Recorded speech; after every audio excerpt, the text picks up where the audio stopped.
Hola a todos, mi nombre es María Laura Bernasi, soy enfermera en control de infecciones del Hospital Central, soy licenciada en enfermería y la charla que vamos a desarrollar hoy es sobre medidas de bioseguridad, dándole mucha importancia dentro del marco de la pandemia que nos toca vivir por coronavirus. Esta es la agenda de lo que vamos a desarrollar en la charla. Bueno, cuando hablamos de qué es la bioseguridad, podemos decir que son las medidas que están destinadas, o sea, establecer un mecanismo de barrera que nos impida la transmisión de las infecciones tanto en todas aquellas actividades que estén relacionadas con la salud. Fundamentalmente son las medidas que van a proteger tanto al paciente, al personal, como a la visita a la comunidad que ingresa dentro del ámbito de la salud.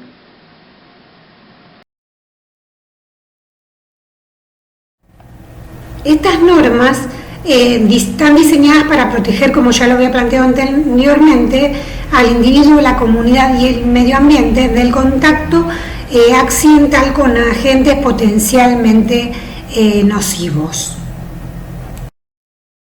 Bueno, los principios de la bioseguridad tienen tres pilares básicos que se sustentan y dan origen a las precauciones universales. El primer principio, pilar, es la universalidad.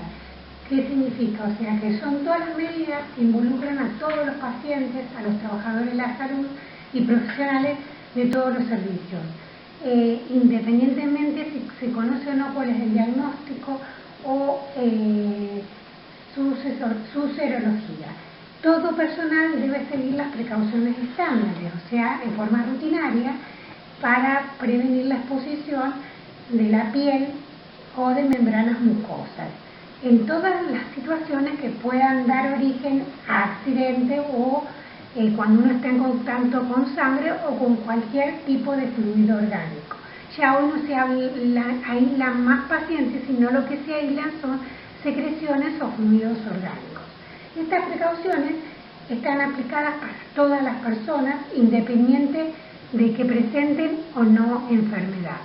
El segundo pilar es el de las barreras de protección. Estas barreras son las medidas, hay dos puntos fundamentales a tener en cuenta. Una son las barreras que están establecidas por la vacunación, o sea, la inmunización. Y la otra barrera son las barreras físicas, las que nosotros aplicamos cuando utilizamos, por ejemplo, guantes, camisolín, etc. Y el tercer pilar son las medidas de eliminación, o sea, cómo se descartan los elementos que generan residuos patológicos. El gran desafío que tenemos actualmente en las instituciones o en los lugares donde estamos trabajando con pacientes es trabajar para lograr la seguridad basada en el comportamiento. O sea, si nosotros podemos tener todos los elementos de protección personal, pero si no lo usamos en forma adecuada, esto no vamos a llegar a la meta, que es la prevención de las infecciones, tanto en el paciente, en el personal, como en la salud.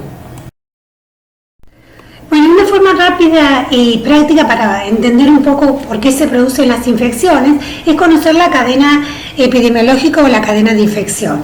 Siempre hay que tener en cuenta que para que se produzca la enfermedad tiende a haber un agente causal, que puede ser un virus, una bacteria, un prión, etc. Tiene que haber un huésped susceptible a adquirir la infección, que puede ser susceptible, resistente e inmune. Tiene que haber un reservorio, que es donde va a crecer, es el hábitat normal donde este agente infeccioso vive, se multiplica, crece, se desarrolla. Este reservorio puede ser humano o extrahumano. Puede haber una puerta de salida del agente y esta es la salida del agente causal del reservorio. Puede ser la vía respiratoria, por ejemplo, en el caso de la tuberculosis, la gripe, la vía genitourinaria, la vía digestiva, la vía cutánea o a través de la piel, y la vía placentaria.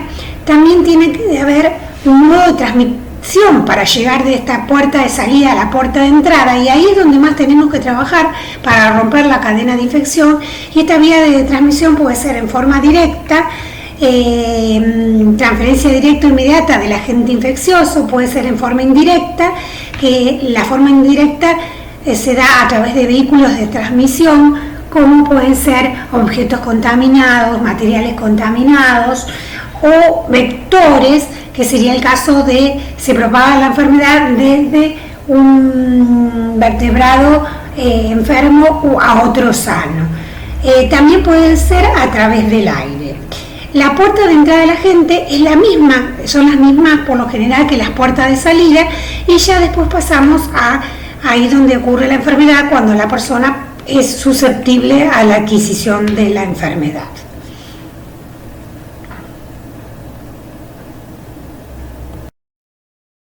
Cuando nosotros hablamos de ser huésped susceptible, tenemos claridad que hay momentos de la vida que hacen que uno tenga mayor posibilidad de ser huésped susceptible.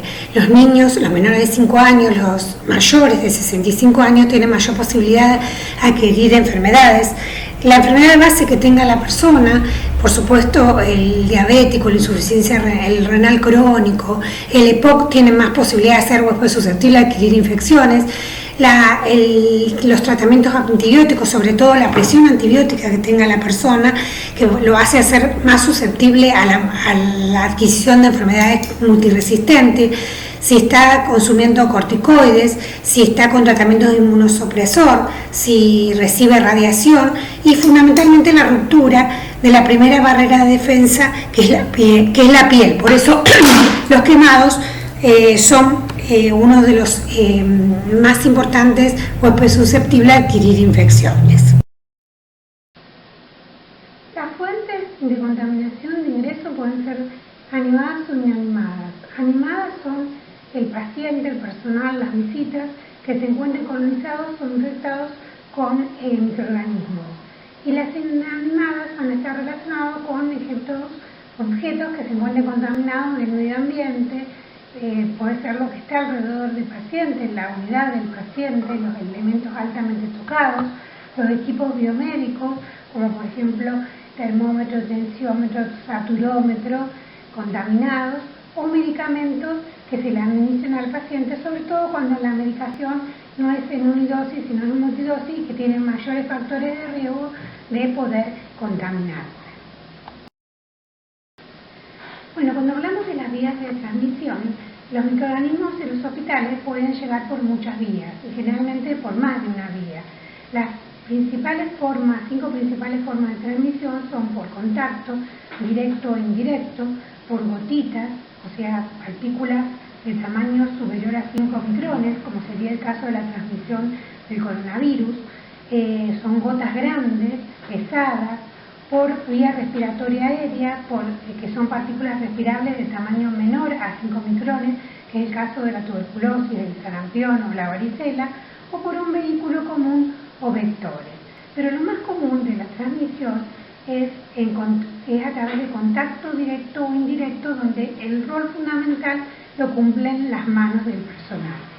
Se da a través de un huésped infectado o colonizado a un huésped susceptible. Y por contacto indirecto, tocando un elemento contaminado, un objeto contaminado o persona, y de ahí se transmite de persona a persona. Bueno, ahora ¿cómo nos ponemos? O sea, ya vimos cuál era la cadena de infección, por qué se producían las infecciones. Entonces, ¿qué es lo que tenemos que hacer? ¿Cómo la prevenimos? Para eso hoy se habla que debemos aplicar las precauciones estándares. ¿Y qué son las precauciones estándares? Son medidas que están diseñadas para disminuir el riesgo de transmisión de patógenos que se encuentren presentes tanto en la sangre o como cualquier fluido orgánico que puedan ser infectantes. Y son para todos los pacientes, no aislamos pacientes, sino que lo que aislamos son secreciones o fluidos orgánicos.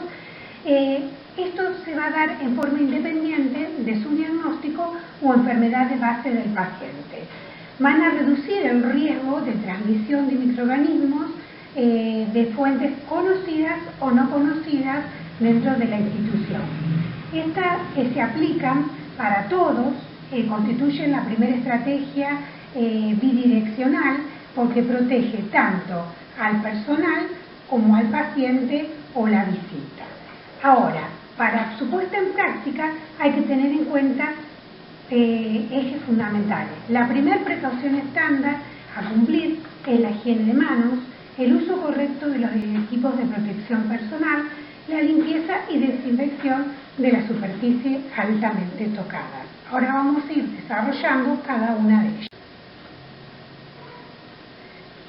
Las precauciones estándares son para todos los fluidos corporales de todos los pacientes y se deben aplicar siempre, independientemente sepamos cuál es o no el diagnóstico del paciente. Entonces, para ello, ¿cuáles son fundamentales? La higiene de manos, el uso de los elementos de protección personal, o sea, guante, camisolín, antiparra y barbijo, según la posibilidad de exposición o no con fluidos orgánicos. El manejo de los desechos y la limpieza de la superficie altamente tocada. Bueno, la higiene de manos son las medidas más viejas, de más años, que ha demostrado que tiene alta evidencia, medida 1A, que el lavársela en forma asidua, ya sea con agua y jabón o con soluciones alcohólicas, previene las infecciones. Y es una medida costo efectiva, que debe aplicarse en todo momento. Hoy ha tomado mucho más auge y hay mayor adhesión por la pandemia de coronavirus, pero es una medida que no es nueva y todo el mundo sabe, y todo el mundo, los que estamos en control de infecciones, damos muchísimas charlas en la vida diaria demostrando que cuando uno más cumple con esta medida, menor posibilidad tiene de que haya infecciones, sobre todo las infecciones asociadas al cuidado de la salud. La Organización Mundial de la Salud largó en el 2008 el lanzamiento global del primer reto para la seguridad del paciente, en donde hablaba una atención limpia es una atención segura y el no lavarse las manos es considerado un error médico. Hoy, ¿qué es lo que plantea la Organización Mundial de la Salud? Hay un cambio en la mirada con respecto a la higiene de manos. Hablamos no solo de cumplir con la higiene de manos en forma asidua, sino respetar los 5 momentos. Los 5 momentos están relacionados con la atención del paciente y se pueden aplicar a cualquier situación que uno esté atendiendo pacientes. Tenemos los 2 primeros, que son los antes, que protegen al paciente, y el tercero y cuarto y quinto, que son los después, que protegen al personal. Antes de lavar, estar en contacto con el paciente, antes de realizar una tarea séptica, después de estar en contacto con el paciente, después de estar en contacto con fluidos orgánicos, exposición con fluidos orgánicos, y después de estar en contacto con el entorno del paciente. Estos 5 momentos son los que van a ser establecidos por la OMS, son los que van a hacer que nosotros veamos al paciente desde una forma holística. Esto nos permite también ver este cambio en la mirada, que la higiene de manos debe realizarse en el punto de atención. Por eso, muchas veces se insiste tanto en la adhesión al uso de las soluciones o gel alcohólico, porque nos permite poder respetar la higiene en el punto de atención. Si no, sería muy difícil si uno lavándose con agua y jabón, es muy difícil que cada habitación tenga su propio pileta, entonces llevaría mucho tiempo, y el cumplir esta higiene de manos con soluciones alcohólicas nos permite realmente respetar los 5 momentos en el punto de atención. La higiene y desinfección del entorno también del paciente. Es importante tener en cuenta que no solo me debo lavar las manos, sino realizarlo con la técnica correcta. Normalmente nosotros, cuando nos lavamos las manos, hay zonas que frecuentemente, como ven en la roja, los espacios interdigitales, el dedo gordo, que uno se olvida lavar. Y zonas que a veces uno se olvida lavar, y zonas en las cuales cumple, como son las azules. Por eso ahora vamos a describir cuál debe ser la técnica correcta para la higiene de manos. No solo es importante cumplir con los 5 momentos de la higiene de manos, sino también es importante cómo me lavo las manos. Entonces, debemos cumplir con la limpieza del lavado de todos los espacios interdigitales, del dedo gordo, del pulpejo. Hay que tener la precaución que cuando uno se higieniza las manos y lo hace con agua y jabón, nunca cerrar el grifo con la mano, porque si no uno se vuelve a contaminar. Uno debe secarse las manos y luego descartar, cerrar el grifo y luego descartar la toalla de papel. Siempre dentro de los ámbitos de la salud, la higiene de manos debe ser con jabones líquidos y con toalla descartable para no contaminarse. La técnica de higiene de manos es exactamente igual si uno la realiza con agua y jabón a si uno la realiza con soluciones alcohólicas, salvo que por supuesto con soluciones alcohólicas el secado solo no requiere de ningún tipo de toalla para realizar el mismo.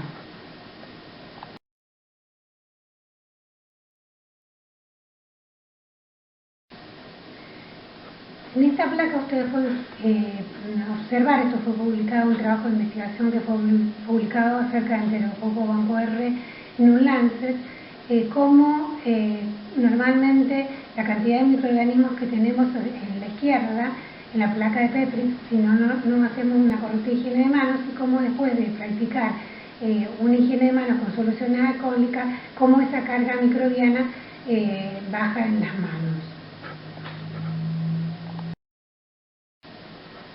Bueno, hablamos de higiene de manos, ahora pasamos a los elementos al equipo de protección personal. El primero, que es el guante. El guante se utiliza como protección para el personal de la salud ante el contacto con sangre o fluidos corporales, membranas mucosas, piel no intacta u otros materiales infecciosos. El guante se debe colocar en donde se realiza el procedimiento y se debe retirar en el mismo lugar. O sea, uno no debe ni escribir, ni atender el teléfono, ni andar por los pasillos con el guante, porque si no deja de ser una barrera para proteger al paciente. O sea, termina siendo en realidad una barrera que creemos que nos estamos protegiendo nosotros, no protegemos al paciente, y también es una falsa barrera para nosotros, porque eso hace que el usarlo nos hace sentir seguros y no nos higienizamos como corresponde las manos. El guante no solo es importante usarlo en forma adecuada, sino como uno se lo retira. Debe ser siempre hacia adentro en forma envolvente para evitar la contaminación de las manos. El guante no reemplaza la higiene de manos. Siempre debe lavarse las manos después de usar ellos, antes y después de usarlo, y el guante debe distinguirse entre cuando uno realiza un procedimiento limpio y sucio, debe cambiarse los guantes. Acá en esta diapositiva les muestro el uso de los guantes planteado por la Organización Mundial de la Salud, donde habla en qué casos hay que usar guantes estériles y en qué caso usar guantes de exploración o de examinación y en qué situaciones clínicas. Lo que queda claro es que el guante, cuando la piel está intacta, por ejemplo, uno va a revisar un paciente que tiene piel intacta, independientemente cuál sea su diagnóstico, no hay posibilidades de que haya transmisión hacia el personal que lo está atendiendo, entonces no requiere el uso de guantes.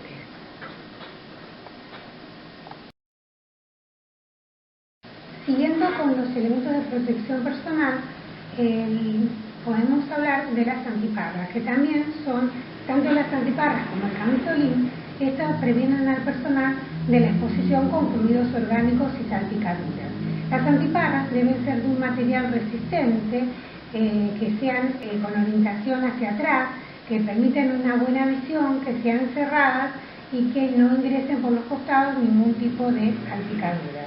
El camisolín debe tener tiras hacia atrás, debe tener puños y debe ser como barrera de protección hemorrepelente, o sea que no permita que los fluidos orgánicos del paciente ingresen hacia nosotros, ni que lo nuestro, por ejemplo en el caso del quirófano, transpiración del personal que tiene colocada, vayan hacia el paciente.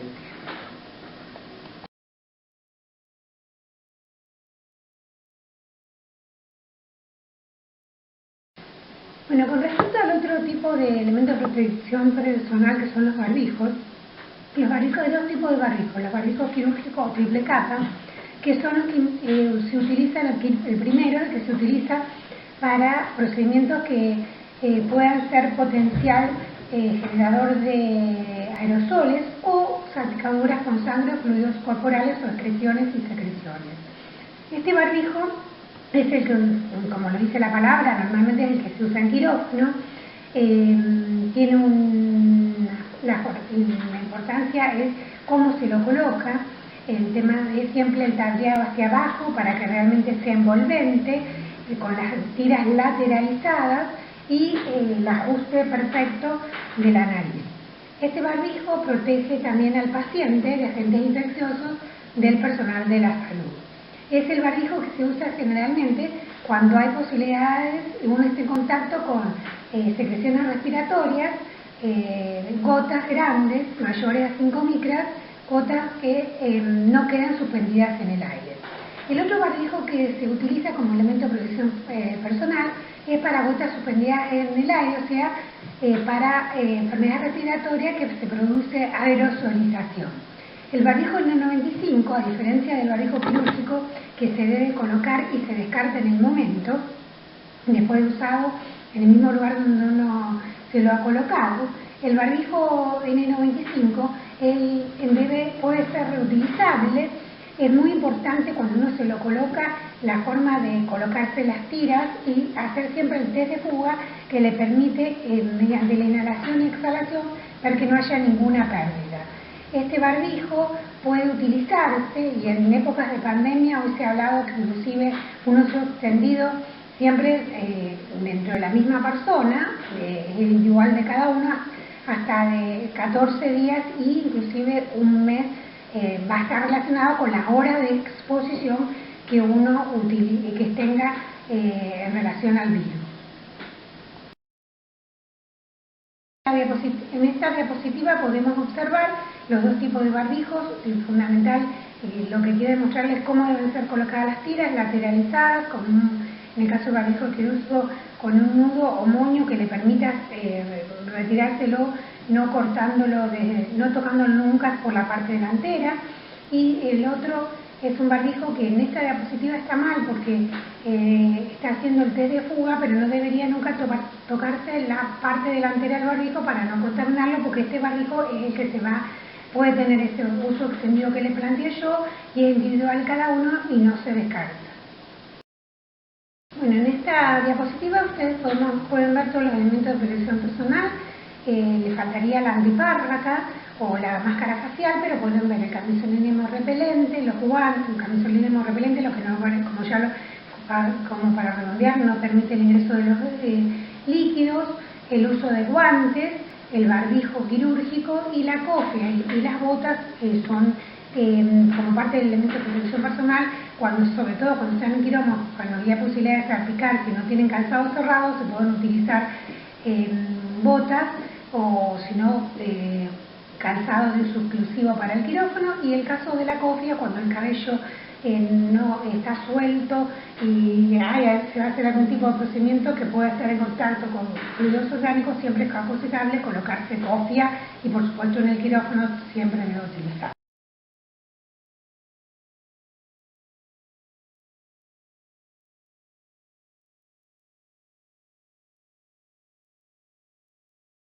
La clave de la importancia que tienen los elementos de protección personal es cómo los colocamos y cómo nos retiramos. Esto no es igual para el quirófano, pero sí en general para todos los procedimientos que uno realiza. La secuencia es así: primero uno se coloca primero se hace higiene de manos, fundamental, con soluciones alcohólicas o con agua y jabón o con jabón antiséptico. Luego se coloca el camisolín, que este camisolín puede ser limpio o estéril según el procedimiento que se vaya a realizar. Después se coloca el barbijo, que depende el contacto que vamos a tener, si son con gotas grandes mayores a 5 micrones o con gotas suspendidas en el aire menores a 5 micrones, es barbijo triple capa o barbijo N95.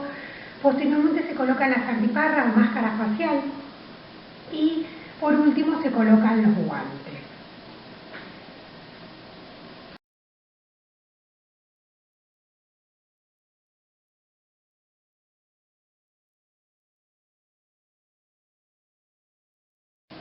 Bueno, en relación a como medida de protección, como yo les comentaba, no solo es importante cómo me coloco, sino cómo me retiro el equipo de protección personal o el elemento de protección personal.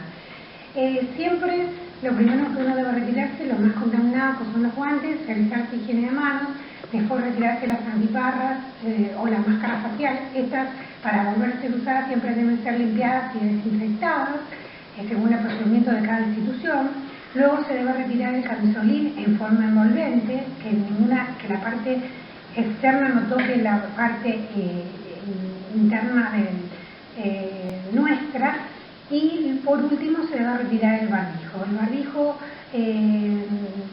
triple capa, se desatan las tiras y se agarran de las tiras y de esa forma se descarta. En el caso del barbijo N95, la tira se pasa por encima de la cabeza, la tira inferior y luego la tira superior, y se agarra nunca de la parte delantera, sino que se agarran de las tiras.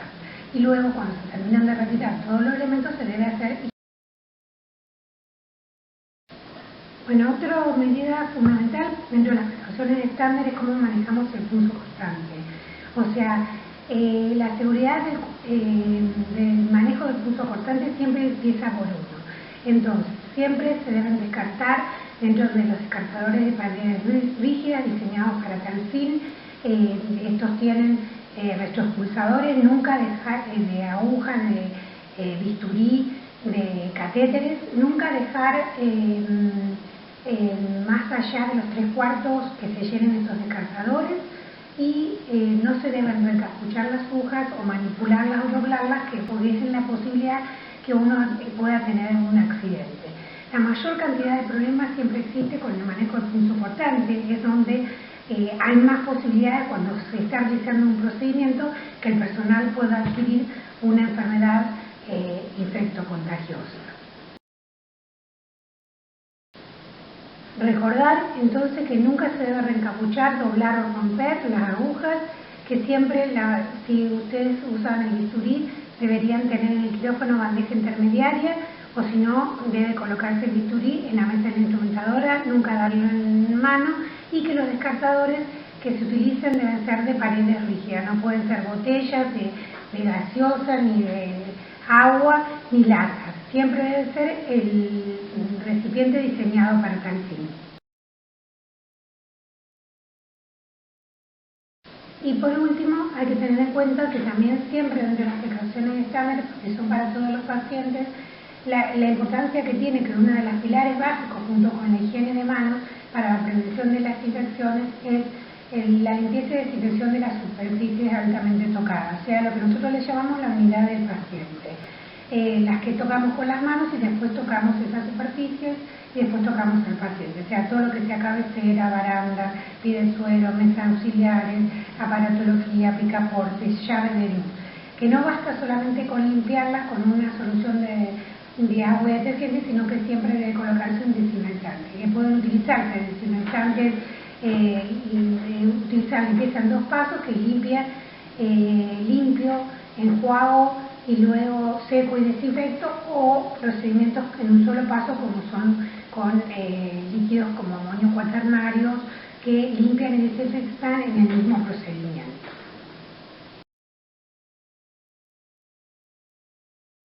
Como veníamos hablando hasta recién, estábamos desarrollando lo que eran las precauciones estándares, que eran para todos los pacientes en forma independiente de su diagnóstico y de su enfermedad de base.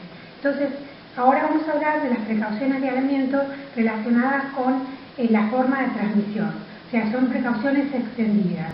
Para eso podemos hablar de las precauciones de transmisión aérea, las precauciones de transmisión por gotitas y las precauciones de transmisión por contacto.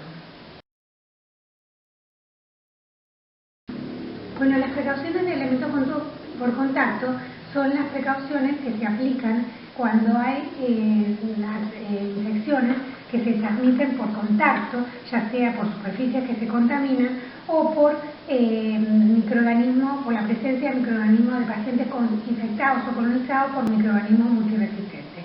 Estas precauciones, fundamentalmente, lo que se deben aplicar, como todas, higiene de manos, el uso de guantes, siempre lavarse o higienizarse las manos antes y después de quitarse los guantes, el uso de camisolín limpio, descartable, de un solo uso. No se puede reutilizar el camisolín. Cada vez que uno atiende a estos pacientes debe descartarlo, y si fuera de tela hay que se vuelven, es de un solo uso, pero se vuelven a lavar. Elementos exclusivos para la atención del paciente, o sea que tienen que tener vía auricular, tensiómetro, saturómetro, termómetro. Y en el caso de los elementos que no puedan ser de uso exclusivo, siempre hay que limpiarlo y desinfectarlo después de su uso. No es necesario el uso de vasijas descartables.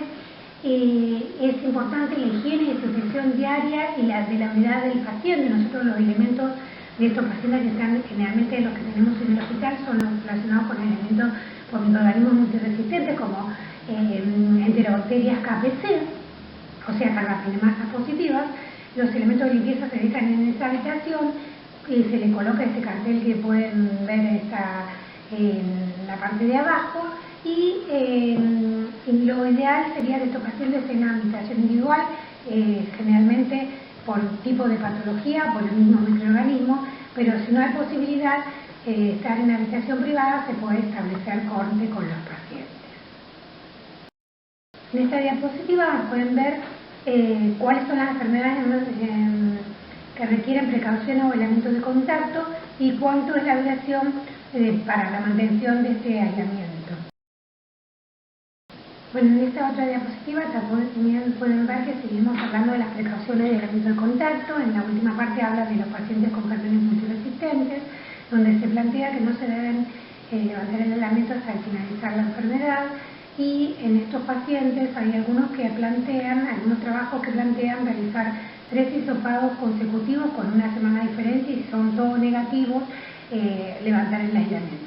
Pero todavía son medidas que faltan más evidencia y que siguen en revisión. Las otras precauciones de aislamiento son el aislamiento respiratorio por gotitas, o sea, mayores a 5 micras. Son fundamentalmente las enfermedades virales, como lo van a poder ver. En esta sí se dice que debería estar la persona internada en una habitación privada o corte, o mínimamente que la habitación entre un paciente y la otro haya más de 1 metro de distanciamiento entre cama y cama, siempre mantener la puerta cerrada, higiene de manos y el uso de guantes cuando hay posibilidades de manipular secreciones o fluidos orgánicos.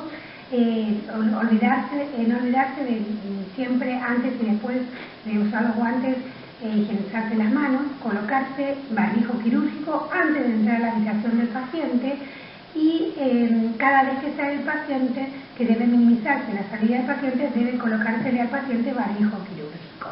Estamos hablando de gotas grandes. Lo correcto sería que cada paciente tenga como los elementos de contacto, los elementos exclusivos para la atención, como tela adhesiva, como hablamos antes, tensiómetro, saturómetro, termómetro, y no es necesario tampoco el uso de vajilla individual, y como en todos los aislamientos debe tener higiene y desinfección diaria de la unidad del paciente, sobre todo de la superficie altamente tocada. Se habla mucho de este tipo de pacientes, como la transmisión es a través de gotas grandes, y pueden, no solo se transmiten a través de la vía respiratoria, sino que estas gotas se depositan. Entonces generalmente estos pacientes requieren aislamiento respiratorio por gotas, y se habla de tratar de restringir el uso de la visita, restringir la visita. Bueno, acá también pueden ver las diferentes enfermedades que requieren aislamiento respiratorio por gotita. Es importante recordar que esto es gotitas que generalmente se transmiten cuando la persona habla, tose o estornuda, y no viajan más allá del metro entre el metro. Por último, otro tipo de aislamiento es el aislamiento respiratorio aéreo. Acá estas ya son gotas menores a 5 micras que permanecen suspendidas en el aire, que permanecen aerosolizadas. Aquí sí o sí es necesario que el paciente esté en habitación individual, con puertas cerradas. Lo correcto sería tener presión negativa, por lo menos que se producieran 12 recambios de aire por hora. Acá en Mendoza todos sabemos que no hay ninguna institución que tenga, por lo menos de mi conocimiento, que tenga presión negativa.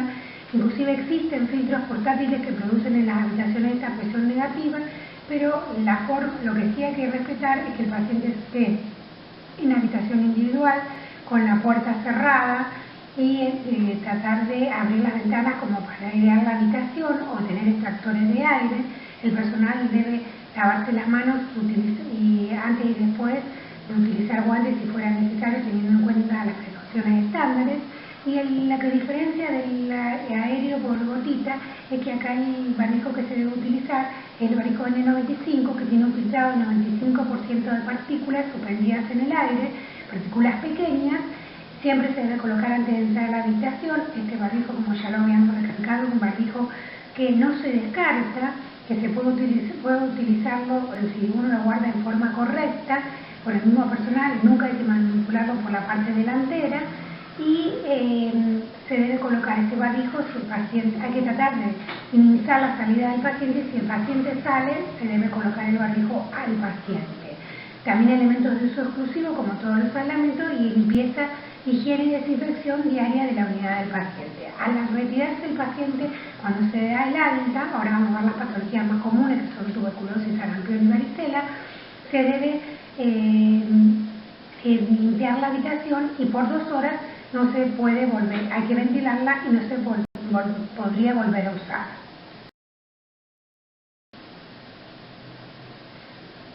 Siguiendo con la diapositiva de aislamiento respiratorio aéreo, que están las patologías que producen este tipo de, que uno debe realizar este tipo de aislamiento, y bueno, como sabíamos, utilizar como corresponden los elementos de protección personal.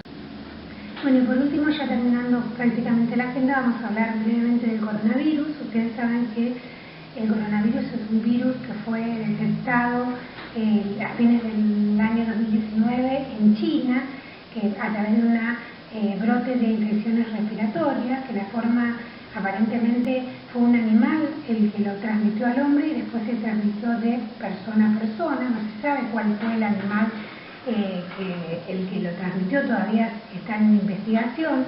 Este virus es altamente contagioso, se transmite a través de gotas grandes cuando uno tose o estornuda, o cuando habla. Estas gotas son gotas pesadas que pueden viajar hasta 1 metro y medio, 1 metro y medio a 2, y que quedan, una vez que luego uno presenta esta sintomatología, quedan en la superficie. Por eso uno habla que debe aplicar 2 tipos de precauciones: aislamiento de contacto respiratorio y por gotitas.